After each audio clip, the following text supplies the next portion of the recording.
ערב שבת שלום, פרשת כי תצא, 74 מצוות בפרשייה הזו. במה נבחר? דווקא רוצה להתמקד, פרק כ"ד פסוק ה' כי ייקח איש אישה חדשה, לא יצא בצבא, נקי יהיה לביתו, ושימח את אשתו אשר לקח. ניסיתי לתמצת את זה כמה שאני רק יכול.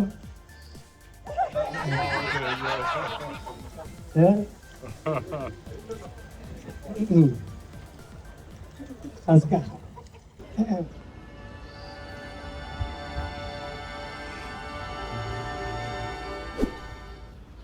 התורה מצווה על אדם שנושא אישה, לא יצא לצבא. למה לא יצא לצבא? מה קרה?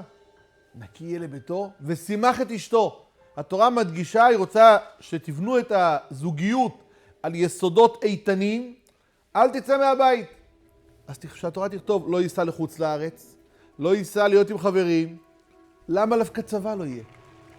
יש הרבה דברים שמוציאים אותו מהזוגיות והוא נמצא לבד. חשבתי לומר שהצבא הוא אחד המקומות שבו כל חייל, כל מפקד יודע שיש פקודה. עכשיו זה.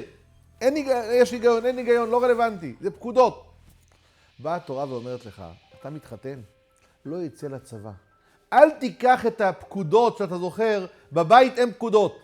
בבית הגבר לא נותן פקודות לאישה, והאישה לא נותנת פקודות לבעל. לא להכניס את הצבא לתוך הבית. כי בבית אין פקודות. בבית מדברים באהבה, באחווה, ברעות, ולא בפקודות אחד לשני. וזה לכאורה, מה שחשבתי לומר, מה שהתורה מדגישה דווקא, שהאדם שנושא אישה לא יצא לצבא. והתורה מצווה את אותו אדם שניסה ושימח את אשתו. אני זוכר, מרן הרב עובדיה יוסף הגיע למסור שיעור בעיר רחובות. זה היה בין יום כיפור לסוכות. לאחר השיעור ניגש אליו איזה אברך, צעיר, ואמר, כבוד הרב, אתה יכול לראות את האתרוג שקניתי? הרב מסתכל על האתרוג, אתרוג מהודר מאוד.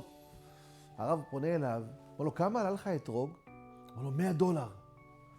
אומר לו הרב, לאשתך גם קנית בגד חדש $100? זה ההסתכלות של גדולי ישראל. אתה בא, מהדר, באתרוג, בלולב, זה טוב, זה חיובי. אבל התורה גם ציוותה עליך ושימח את אשתו. אני נשמעת שזה הדייט הכי טוב שהיה לי. תקשיב, מצד שנינו. כאילו, אני הייתי פשוט בהלם. את לא מבינה. אני חזרתי הביתה ב5:30 בבוקר. נסענו שתינו לחדרה. זה היה 50 דקות לכל אחד מאיתנו. כי גר ברמת גן, אמרתי לך. ויום למחרת, תקשיבי, לא הייתי על בכלל של שינה, אבל פשוט חייכתי כל היום. כי את לא מבינה באמת, כל היום חייכתי, לא ירד לי אפילו מבט. אני מבטיח להיות הבעל המושלם עבורך, והאבא המושלם לילדינו העתידיים. שהאהבה בינינו תמשיך לגדול ולהתעצם יום ליום, שנקים משפחה מדהימה ואוהבת, ושנחייך כל החיים. אשתי היקרה, אני אוהבת אותך. כל אחד עליו לראות את הצו האלוקי, הצו שהתורה מצווה על כל אדם, ושימח את אשתו.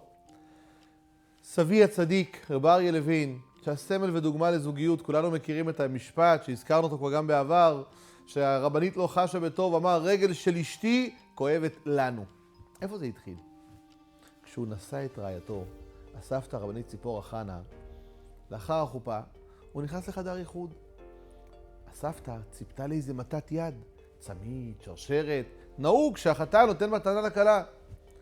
היא ממתינה, והוא פונה אליה, ואומר, נהוג לתת מתנה. אין לי.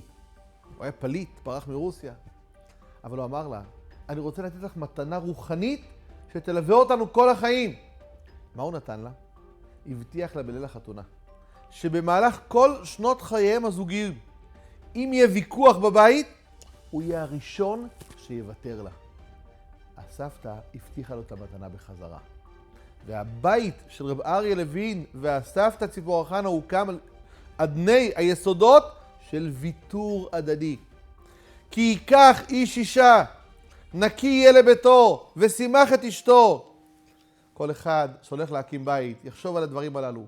אלה הם היסודות האיתנים לזוגיות טובה, לנחת, לילדים טובים ולכל השפע והטוב, שלכולנו שבת שלום ומבורך.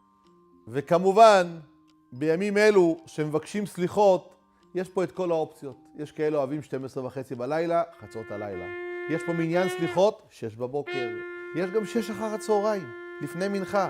כל אחד יבחר את הטיימינג המתאים לו, שלא יפגע בשגרת וסדר יומו, ושבורא עולם יקבל את בקשת הסליחה שלנו ויכפר בעדנו. אמן.